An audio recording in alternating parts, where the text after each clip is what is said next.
Merci. Merci. Je suis bloqué dans la langue anglaise, mais ceci ne reflète pas un manque d'engagement européen au cas où il serait nécessaire de le dire. Personne n'est plus fortement engagé dans le fait de rester en Europe. Et je sais qu'il y a en ce moment en Grande-Bretagne une situation catastrophique qui est en train de détruire l'ensemble de ce que nous avons fait. Et je ne vais pas poursuivre sur le Brexit, excusez-moi, mais je voulais le dire. Mais le fait que je suis ici, ce que nous faisons, c'est que nous partageons. Nous partageons des limites nationales qui ne sont pas... Et les frontières ne sont pas des choses qui nous empêchent de partager, de travailler ensemble. C'est ce que je fais dans mes activités quotidiennes. Je ne peux être qu'un Européen passionné. Donc, encore une fois, je vous présente mes excuses pour le bazar en Grande-Bretagne. Bien. Nous publions des rapports réguliers sur la santé et les inégalités devant la santé, ainsi que les déterminants sociaux de la santé en Grande-Bretagne. Et en 2017, j'ai mis ce rapport à jour et nous avons dit que l'augmentation de la durée de vie s'était arrêtée, en fait, était maintenant en plateau. Vous voyez, regardez, ceci remonte au 1800 à 1980. En Grande-Bretagne, par exemple, la durée de vie, maintenant, a augmenté d'un an tous les 4 ans, en moyenne, de 1921 à 2011, en gros. Donc, de la fin de la Première Guerre mondiale, en gros, jusqu'à 2011, la durée de vie augmentait en moyenne d'un an tous les 4 ans, très semblable en France, bien entendu, et dans les pays. Un an tous les 4 ans, 6 heures toutes les 24 heures. Superbe, ça veut dire que vous venez ici à 9 heures et à 3 heures cet après-midi, votre durée de vie a été augmentée est plus longue à 3 heures de l'après-midi qu'à 6 heures du matin. Vous avez gagné 6 heures en ne faisant rien. Mais ça, c'est remarquable. Et d'un seul coup, ça s'est arrêté. En 2011, on est arrivé à un plateau. Et là, vous pouvez très bien imaginer que le gouvernement était un petit peu sensible là. On avait des élections qui arrivaient en 2010 et l'année suivante, la durée de vie a arrêté de s'allonger. Donc maintenant, notre gouvernement, comme vous savez, maintenant n'est pas apprécié par les statisticiens, mais il dirait qu'il y a une corrélation qui ne prouve pas le rapport de causalité. Donc le fait que la santé a arrêté de s'améliorer après les élections, après les annonces d'austérité, les coupes sociales, notamment pour l'enfance, ceci ne prouvait pas que c'était la cause. Mais néanmoins, je suis d'accord avec que ça ne prouve pas que cela a été la cause. Mais c'est toutefois inquiétant de constater que, bien sûr, si vous regardez le journal de médecine britannique, je viens de publier un éditorial qui sera publié prochainement, et j'ai dit que la crise de santé, en fait, est une crise sociale. Il s'agit d'une crise de santé. Ce n'est pas du VIH, ce n'est pas une pandémie d'Ebola, c'est une crise de santé. La durée de vie se rallongeait depuis 90 ans au même rythme, et puis d'un seul coup, elle est arrivée à un plateau. Bien, là, il y a un problème. Et bien entendu, lorsque l'on examine ce qu'il se passe dans les pays qui constituent le Royaume-Uni, ça s'est amélioré en Grande-Bretagne, ça a stoppé de s'améliorer en Grande-Bretagne, il y a eu un déclin chez les femmes en Irlande, déclin en Écosse, au Pays de Galles, chez les hommes et les femmes, pas un déclin dramatique, mais ce n'est pas supposé décliner du tout, c'est supposé s'améliorer d'une année sur l'autre. Or là, nous observons un déclin. Et les inégalités de durée de vie, donc, excusez-moi, c'est l'indice de pente de l'inégalité, donc pour les hommes et les femmes. Vous voyez, donc les inégalités augmentent. Donc, il y a eu un arrêt de l'amélioration et maintenant les inégalités augmentent. Et là, je n'ai pas la diapo ici, mais je pourrais vous montrer pour les femmes, en fait. La durée de vie est en train de décliner dans les parties les plus pauvres de la population, les segments les plus pauvres de la population. Et donc, je pose la question suivante. Est-ce que les USA représentent notre futur? Quelle pensée? Quelle idée? Donc, j'ai mis Trump et le Brexit dans la même catégorie ici, hein, soyons bien clairs, hein, dans la série des grands désastres de l'humanité. La durée de vie aux États-Unis a décliné 2 années de suite. En fait, la nouvelle a été publiée en novembre, à savoir que la durée de vie aux États-Unis avait décliné 3 années de suite. Et la grande augmentation les blessures non intentionnelles, qui comprend notamment les overdoses de drogue, 63 500 morts l'année dernière. Maintenant que je l'ai mis à jour, c'est 70 000 morts dues à des overdoses accidentelles d'opioïdes. Et bien sûr, on peut blâmer les agriculteurs, etc. Mais la mort à partir d'empoisonnement par opioïdes, ce n'est pas quelque chose qui est distribué de façon aléatoire. Plus l'éducation est faible, plus la population est déprivée, plus la mortalité est élevée en raison d'empoisonnement, de suicide et d'alcoolisme, pardon. Donc, ce sont des déterminants psychosociaux. Et si vous ajoutez ici le cas des États-Unis, vous rajoutez les 70 000 empoisonnements par opioïdes, 32 000 morts par les armes à feu. 32 000 par les armes à feu. C'est 100 000 morts par an qui ne devraient pas se produire aux États-Unis. On se demande pourquoi qu'ils ont des défis en termes de durée de vie. Bien sûr, je ne blâme pas Trump pour cela. Je blâme cela pour Trump, en quelque sorte. En d'autres termes, il y a des preuves à savoir que ces domaines avec les plus hauts taux de mortalité par la drogue, l'alcool et le suicide, en fait, sont les zones qui étaient en fait celles qui allaient le plus probablement voter pour Trump. En fait, les Trump soit se sont suicidés ou ont voté pour Trump. Donc, je ne suis pas certain, dans quel ordre d'ailleurs, hein, mais bon, d'abord on vote pour Trump puis on se suicide ou enfin, je sais pas. Hein, bon, voilà, c'est. Et maintenant, si on examine les gradients sociaux aux États-Unis, voici, regardez la durée de vie pour les hommes à 50 ans. Et donc, vous voyez, les gens qui sont nés en 1920, qui avaient 50 ans en 70, donc, vous voyez, vous regardez, c'est les déciles de revenus. Vous voyez ici les gradients sociaux. On voit très bien les gradients sociaux. En raison, bien sûr, de ces gradients sociaux. C'est pour cela, lorsque j'ouvre le document sur les villes santé de France, ce que j'ai vu, c'est l'universalisme proportionnel. La seule façon de traiter le gradient, c'est d'avoir, bien sûr, des politiques universalistes avec des efforts qui sont proportionnels aux besoins. Et donc, je voudrais féliciter le réseau des villes santé. Et j'ai déjà dit à Zoé que j'aimerais de bons exemples que je pourrais mettre dans mes présentations la prochaine fois et les montrer la prochaine fois que je ferai une présentation. Oups, pardon. Et, attendez. Donc, voici, vous voyez les gradients ici. Donc, l'année de naissance de 1920 et 30 ans plus tard, l'espoir de vie, donc, c'est maigrement amélioré pour les 10% les plus pauvres. C'est un peu plus amélioré pour les 10% suivants, un peu plus, un peu plus, un peu plus, un peu plus. Voilà. Oui, donc, et donc, le gradient donc, est beaucoup plus pentu. Les inégalités donc, se sont accrues. Et voici, nous sommes maintenant à Marseille. Belle ville, je ne vais pas vous pourrir la matinée, dit monsieur, mais donc j'espère que vous vous sentez en bonne santé et résilient. Avant que je vous montre la diapo suivante, préparez-vous.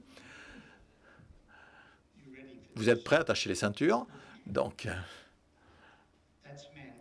ça, ce sont les hommes, voici les femmes.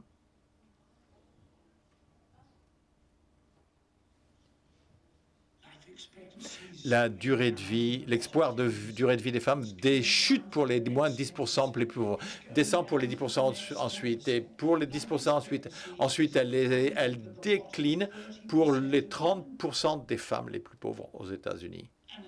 Et ça va très bien en haut, je vous remercie pour les riches. Donc, en fait, le gradient ici est beaucoup plus, les inégalités sont beaucoup plus brutales et l'existence est encore pire pour les 30% inférieurs. Et j'ai dit, la vie est pire. La durée de vie est raccourcie parce que la qualité de la vie s'est dégradée. Et ceci est en raison des déterminants sociaux de santé et pas simplement un manque d'accès aux soins de santé.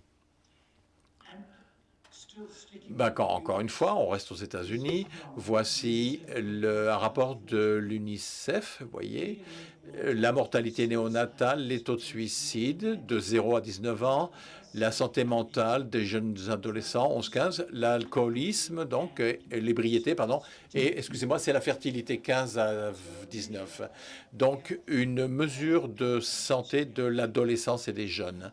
Et vous voyez, regardez le Portugal, superbe. Et voici les États-Unis ici. Donc, vous voyez, ils construisent, ils accumulent les problèmes pour le futur. Ce n'est pas simplement les 50 ans qui ont un problème. Les jeunes ont un problème.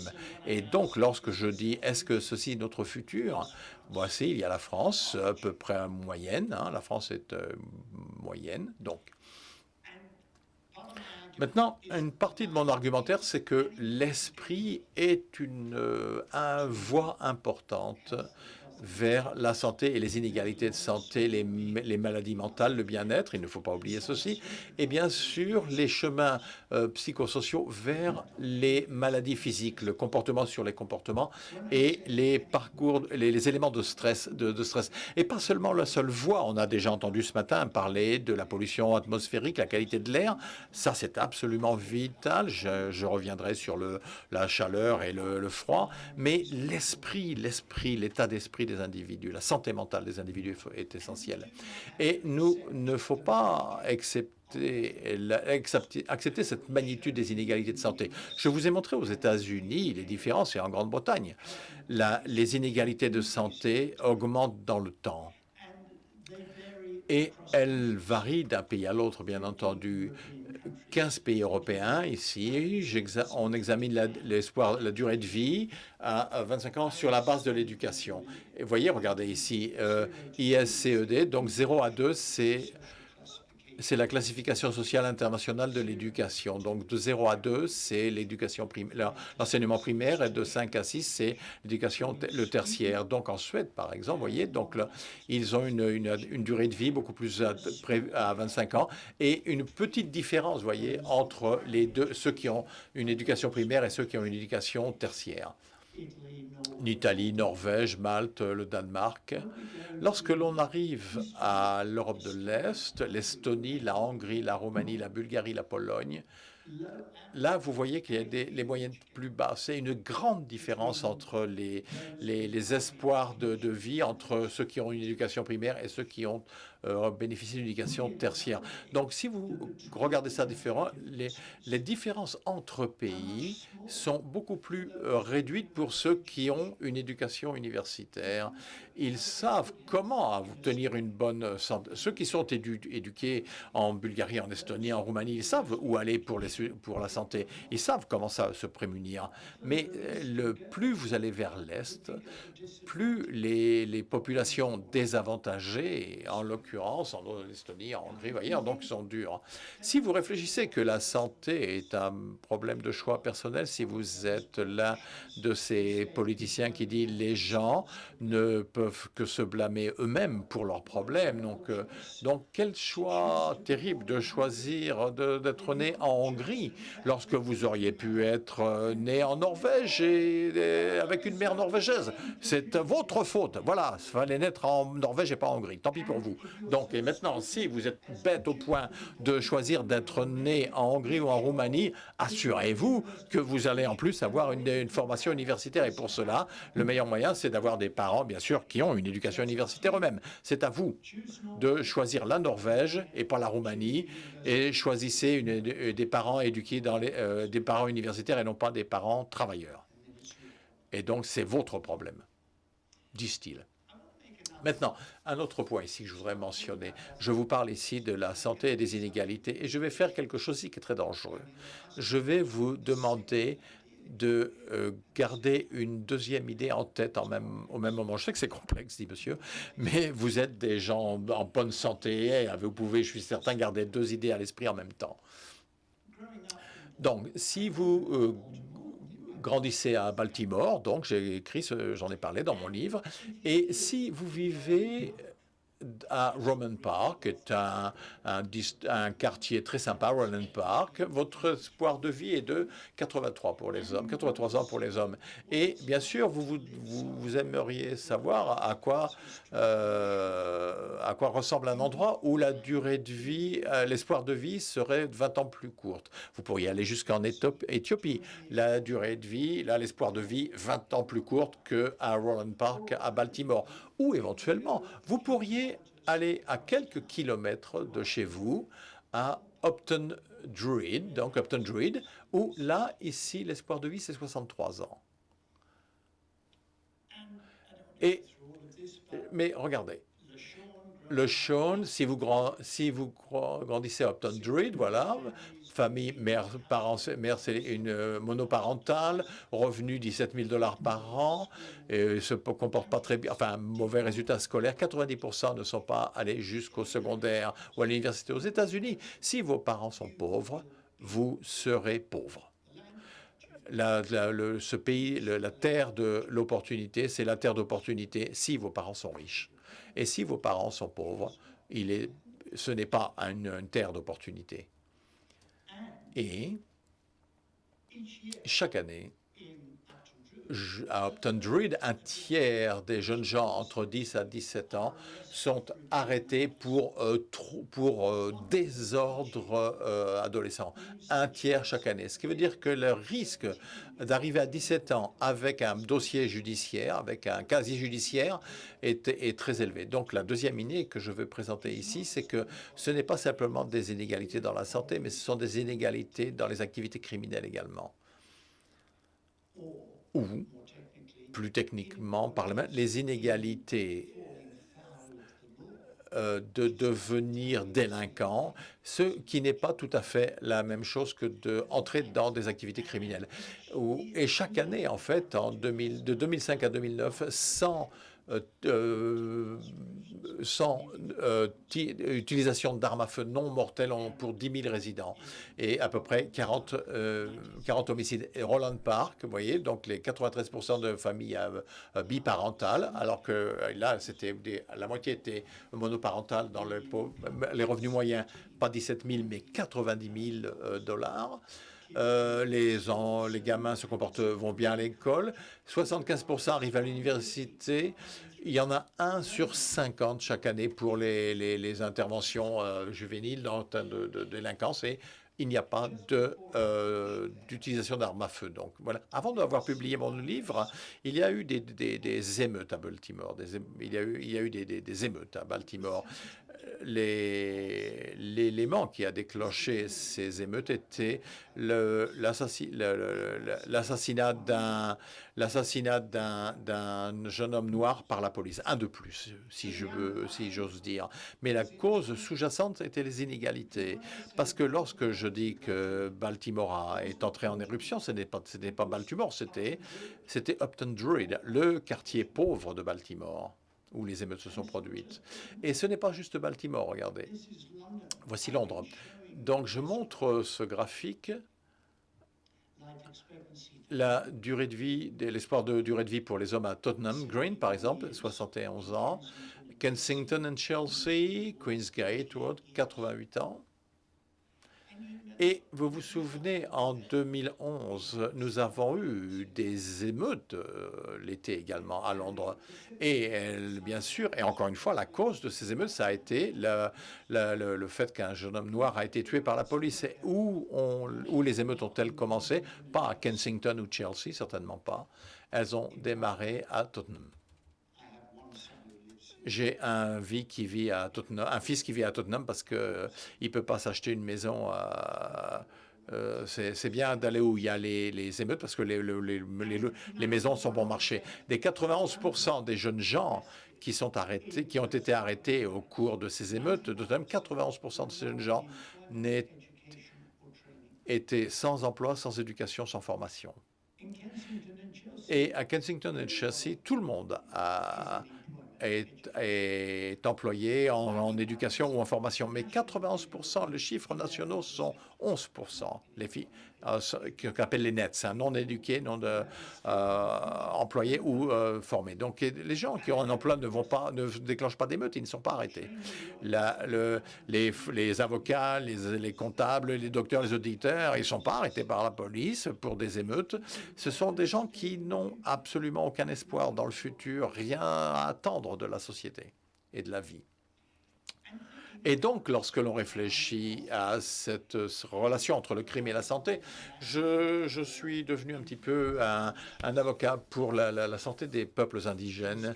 En Australie, par exemple, la différence de durée de vie entre les indigènes et non-indigènes, vous voyez, 10,6 années pour les hommes et 9,4 pour les femmes. Et l'année dernière, en fait, il y a 12 ans exactement, je suis allé à Alice Springs, dans le centre même de l'Australie, comme vous le savez. Et ensuite, ils m'ont amené à Arayonga, à 2 heures de voiture de Alice Springs, dans le cœur rouge de l'Australie. Vous voyez, un endroit minuscule, vous voyez, trois maisons, une maison du municipal, un centre de santé et un magasin. Donc, et lorsque nous sommes allés au dispensaire, ils m'ont montré très fièrement le conseil de promotion de santé. Manger des fruits et des légumes pour éviter l'obésité. Mais on est au milieu du désert, des fruits, des légumes au milieu du désert. Tu sais combien ça coûte une pomme là-bas, à Alice Springs? Tu sais combien ça coûte? Et on est à 2 heures d'Alice Springs en plus. Et donc ces gens n'ont aucune activité économique du tout. Ils n'ont rien. Et ils sont supposés manger des fruits et des légumes tous les jours pour être en bonne santé. Voilà, il n'y a que toi-même à blâmer si tu ne suis pas les conseils de santé. À Alice Springs, voici le plus grand bâtiment, c'est le tribunal, la Cour suprême par contre du territoire du Nord. Vous voyez, c'est ce bâtiment, regardez, qui bien sûr qui domine toute la ville de Alice Springs, la justice. Et voici ce que signifie la justice sur les territoires du nord de l'Australie. Le taux d'emprisonnement pour les indigènes, c'est 2400 pour 100 000. Pour les non-indigènes, c'est 186 pour 100 000. Et c'est une différence d'un facteur de 13. 84% de la population en prison est indigène contre 27% de population en général. Et les 72% des prisonniers hommes sont diagnostiqués avec des maladies mentales et 92% chez les femmes, donc, ont été diagnostiqués avec des maladies mentales.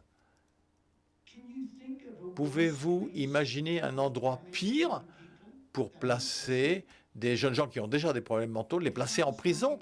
On a des gens avec des santé mentales et on les met en prison. Et ensuite, on se demande pourquoi le taux de suicide est tellement élevé en prison. Parce qu'ils les appellent c'est la mort en prison. On ne sait pas s'ils se sont tués eux-mêmes, s'ils ont été tués par les gardes. Et parfois, en fait, parfois c'est un peu les deux, en fait. Une crise de santé est une crise sociale et elle se traduit en emprisonnement. À ce sujet, regarde, voici le taux d'emprisonnement au Japon, 48 pour 100 000. Aux États-Unis, en Grande-Bretagne, 148 pour 100 000. Aux États-Unis, 700 pour 100 000.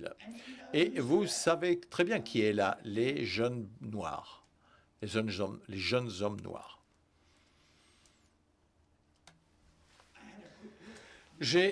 Bon, je ne suis pas expert dans ce domaine, mais j'ai examiné rapidement des données sur le Danemark, par exemple. Voilà, les offenses avec violence, 10% d'hommes, 26% de femmes qui avaient dans ces groupes des maladies mentales. L'estimation en Grande-Bretagne, 80% de toutes les activités criminelles sont attribuables à des personnes qui avaient des problèmes de conduite, de comportement à l'enfance ou à l'adolescence. Je ne sais pas si le beau chiffre est 10% ou 80%, je ne sais pas, mais c'est beaucoup, c'est beaucoup. Quelque part entre 10 et 80% de gens qui sont en prison en fait ont des problèmes de santé mentale. Donc, il faut éviter les maladies mentales chez les enfants. Les deux idées que je vous demande de garder à l'esprit sont une seule idée, en fait, une seule idée. Investissez pour éviter, prévenir les maladies mentales chez les enfants. Vous réduirez le taux de crime et vous augmenterez la santé et vous améliorerez l'égalité face à la santé. Donc, comment allons-nous arriver à cela? Comme vous l'avez dit dans l'introduction, j'ai reçu un prix à Genève, donc pour tous mes travaux. Donc j'ai été président de la commission de l'OMS sur la santé des enfants, et nous avons appelé nos repas réduire l'espace dans une génération, la différence des générations. On a dit donc sur la couverture de notre rapport, les injustices sociales tuent à grande échelle.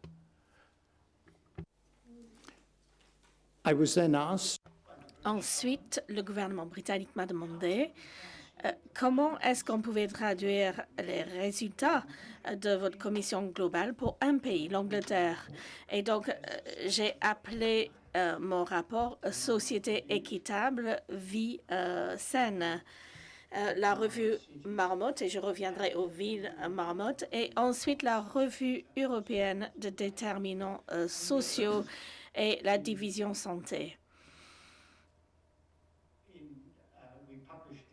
Nous avons publié le résumé exécutif l'année dernière. Le rapport complet sera publié lors du conseil de direction de l'Organisation de la santé panaméricaine sur l'égalité santé aux États-Unis. Et on a appelé notre rapport des sociétés justes, santé, égalité et vie dignifiée. L'idée étant qu'il faut prendre l'action, adopter une action afin que les gens puissent vivre des vies dignes, ce qui améliorera la santé et fera la promotion de l'égalité santé. Donc, il y a 6 recommandations qui sortent de ma revue anglaise. Donner à chaque enfant le meilleur départ possible de la vie, éducation et apprentissage tout au long de la vie, emploi et conditions de travail. Numéro 4, avoir assez d'argent pour vivre. Cela aide. Si on n'a pas d'argent, le fait d'avoir un peu plus d'argent pour vivre correctement. Numéro 5, qui est très proche de tout ce que vous faites, créer des lieux durables et sains dans lesquels on peut vivre et travailler. Et numéro 6, prendre une approche de déterminants sociaux à la prévention. Il ne faut pas uniquement dire aux gens qu'il ne faut pas fumer ou il faut faire une activité physique, mais il faut s'occuper des moteurs sociaux, de ces comportements sains et malsains. Donc, développement des jeunes enfants. Ici, on a un exemple de notre journal américain. On voit la proportion d'enfants qui sont inscrits à la petite école, l'école maternelle. À Cuba, seulement 3% sont inscrits. Costa Rica, Chili, une grande proportion. Donc presque 100% là. Et de l'autre côté, Paraguay, la République dominicaine et la Colombie. Très faible inscription à l'école maternelle. Et ensuite, on voit donc à l'école primaire, c'est parallèle à la proportion inscrite à l'école maternelle. Et le Cuba, le Costa Rica et le Chili ont l'espérance de vie la plus longue des Amériques. Et le Paraguay, la République dominicaine et la Colombie ont parmi les plus faibles espérances de vie. Ce n'est pas de la preuve, mais c'est consistant avec un modèle qui dit il faut investir dans le développement de la petite enfance, inscrire les jeunes enfants à l'école maternelle. On obtient une meilleure performance du système scolaire. Les gens deviennent des citoyens plus responsables, ont de meilleurs emplois, ont des revenus plus importants, moins d'inégalités et une meilleure santé. Et tout commence dès la petite enfance. Le Costa Rica, le Cuba et le Chili ont des espérances de vie plus longues pour les hommes qu'aux États-Unis. Les États-Unis ont un revenu brut par personne de 6 000 $. Et si on achète pour le pouvoir d'achat au Costa Rica, c'est 17 000 $. et une espérance de vie plus longue. Donc, quand ma recommandation 4, c'est d'avoir assez d'argent pour vivre. Un pays a besoin d'avoir assez d'argent, mais quand on arrive à environ 17 000 $ par personne, et en ajustant pour le pouvoir d'achat, cela semble être suffisant pour fournir les bases. Quand on est plus riche, comme les États-Unis, avec 60 000 $ par personne et par an, cela n'aide pas. Donc, investir dans les déterminants de la santé, c'est comme ça que l'on peut avancer. Donc, si on reste avec la petite enfance et on regarde le rapport 14, ici, on compare la pauvreté infantile dans différents pays et c'est une mesure relative. La pauvreté infantile est définie comme moins de 60% des revenus moyens. Donc, au Danemark, en Islande, Norvège, Finlande, République de la Corée, la pauvreté infantile représente 9, 10, 10,5, 11%. En France, on est à 17,7%.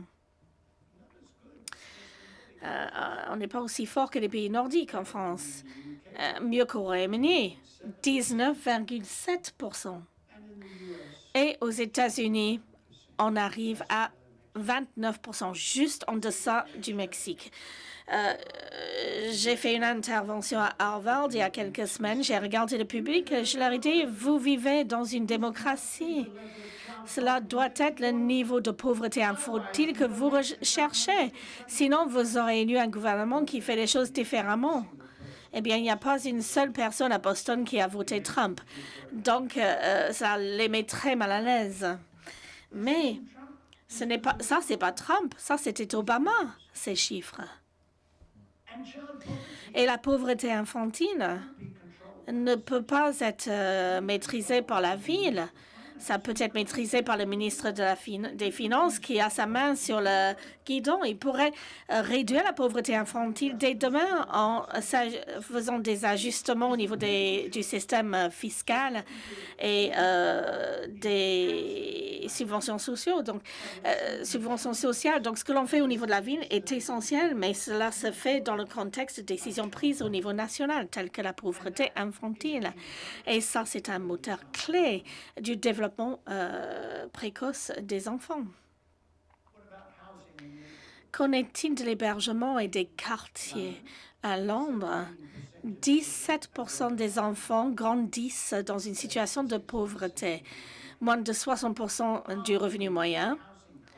Une fois qu'on prend en compte le coût de l'hébergement, les 17% deviennent 37%. L'hébergement est une cause de la pauvreté.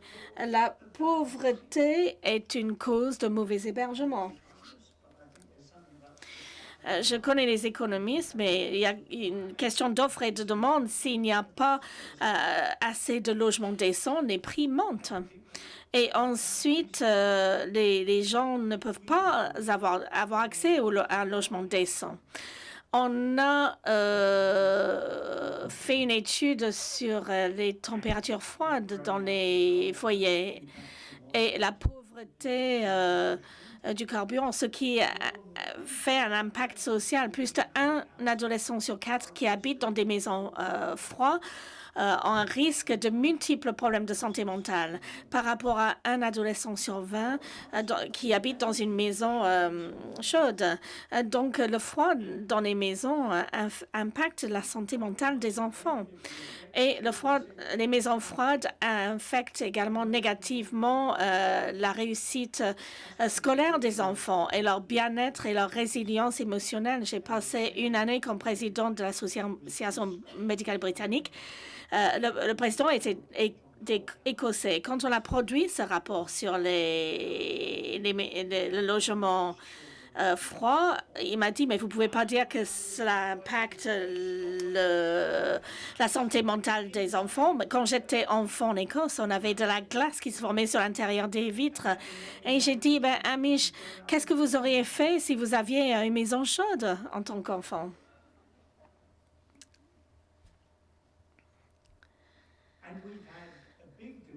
Et nous avons eu un déclin dans les logements sociaux. Ça, c'est le pourcentage de foyers qui n'ont pas un standard décent par région et par propriété. Donc, dans le secteur privé et le secteur public, la qualité des logements dans le secteur privé est bien pire en moyenne dans toutes les régions que dans les logements sociaux. Et on a eu un déclin à Londres. 38% des personnes vivaient dans les logements sociaux. Et ensuite, Margaret Thatcher a vendu les logements sociaux.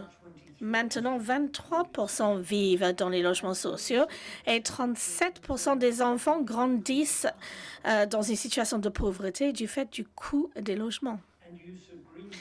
L'utilisation d'espaces verts, moins le quartier est privilégié, moins on utilise les espaces verts. Donc, c'est qualité de logement, qualité du quartier, ce qui a un lien à la privation.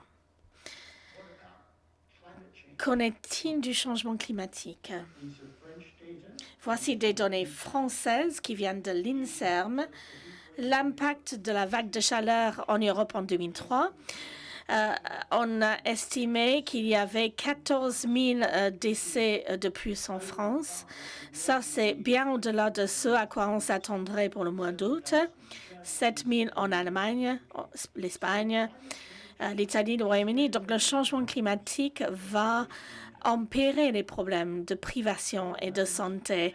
Les foyers froids et la chaleur, les deux sont problématiques. On va revenir au thème des pauvres n'ont qu'à s'en prendre à eux-mêmes. On conseille une bonne alimentation. Si les personnes qui sont dans les derniers 10% des revenus en Angleterre suivaient les conseils pour un régime sain, ils dépenseraient 75% du revenu de leur foyer sur les denrées alimentaires. Si ils mangent sainement, comment est-ce qu'ils peuvent payer le loyer? S'ils payent le loyer, comment est-ce qu'ils peuvent manger? S'ils mangent, comment est-ce qu'ils peuvent chauffer?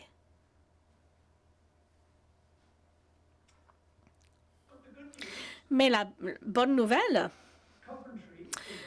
Coventry est une ville marmotte. La ville de Coventry a pris mes 6 recommandations et ils ont dit, eh bien, voilà notre projet d'avenir, notre plan pour le futur. Ils m'ont dit récemment que le Coventry a été déclaré la ville européenne de la culture pour 2021. Et ils disent que c'est parce que c'est une ville marmotte. J'ai dit, oh non, je n'y crois pas. Ils m'ont dit, si. Quand on s'est porté candidat pour être ville européenne de la culture, c'est parce que nous avons des principes d'égalité, de solidarité sur tous les domaines de la ville. Et c'était attractif. On vient de commencer à travailler avec Greater Manchester. Ils veulent faire de Manchester une région marmotte. Et les mêmes principes de prendre mes 6 domaines de recommandation et en faire le socle pour les réformes des services publics dans la grande banlieue de Manchester. On m'a invité à Trieste. Ils m'ont dit que c'était une ville marmotte italienne quand j'y suis arrivée. J'ai dit, est-ce que le peuple de Trieste savent qu'ils font partie d'une ville marmotte? Mais non, bien sûr que non. On l'a dit que comme prétexte pour vous inviter. Et quand je me suis rendue à Bologne, j'ai eu la même conversation. Ils m'ont invité à Bologne parce que ils avaient dit que c'était une ville marmotte italienne. Quand je suis arrivée à Bologne, je vous ai dit, est-ce que vous êtes une ville marmotte? Ils ont dit non. Non, bien sûr que non. On a dit simplement pour que vous veniez. Mais si on se déclare ville marmotte, est-ce que vous reviendrez? J'ai dit oui, je reviendrai dans ce cas-là. Mais l'idée, c'est qu'ils prennent ces 6 domaines de recommandation et les appliquent de manière pragmatique au niveau de la ville. On va revenir aux autochtones en Australie. J'ai évoqué le faible niveau d'espérance de vie et l'un des problèmes vient du suicide, surtout chez les hommes aborigènes. Et on m'a amené à un lieu qui s'appelait The Shed. C'est un abri de jardin. Et c'est effectivement un abri en Australie de l'Ouest et qui a été créé afin de prévenir le suicide chez les hommes aborigènes. Et les personnes qui ont créé ce lieu ont dit que la sagesse traditionnelle, c'est que les hommes sont déprimés parce qu'ils ne veulent pas parler de leurs sentiments.